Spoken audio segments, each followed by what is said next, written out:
যুদ্ধবিরতি ও জিম্মি হস্তান্তরে ইসরায়েলের দেওয়া প্রস্তাবে রাজি হতে ফিলিস্তিনের স্বাধীনতাকামী সশস্ত্র সংগঠন হামাসকে 7 দিনের আলটিমেটাম দিয়েছে ইসরায়েল। অন্যথায় রাফাতে আক্রমণের হুমকি দিয়েছে দখলদার দেশটি।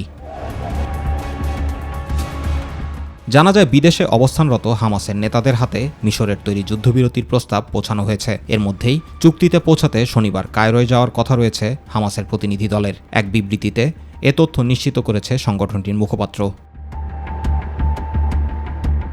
এদিকে হামাসের কাছে দেওয়া যুদ্ধবিরতির প্রস্তাবে বলা হয়েছে, প্রথম ধাপে 40 দিন যুদ্ধবিরতি দেওয়া হবে এবং এ সময়ের মধ্যে 33 জিম্মিকে মুক্তি দেবে হামাস। এরপর দ্বিতীয় ধাপে অন্তত 6 সপ্তাহ যুদ্ধবিরতি থাকবে এবং আরও বেশি জিম্মিকে মুক্তি দেওয়া হবে।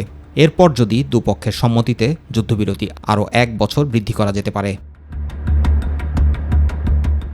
ফিলিস্তিনিদের গাজার উত্তরাঞ্চলে যেতে দেওয়া হবে কিনা এ বিষয়টি নিয়েও চুক্তিটি ঝুলে আছে। যদিও যুক্তরাষ্ট্র জানিয়েছে, কোনো বাধা ছাড়াই গাজাবাসীকে উত্তরাঞ্চলে তাদের ঘরবাড়িতে ফিরতে দিতে রাজি হয়েছে ইসরায়েল। অপরদিকে নিজেদের আয়ত্তে থাকা যে কোনো জায়গায় ইসরায়েলগামী জাহাজে হামলা চালাবে বলে হুমকি দিয়েছে ইয়েমেনের হুথি বিদ্রোহীরা।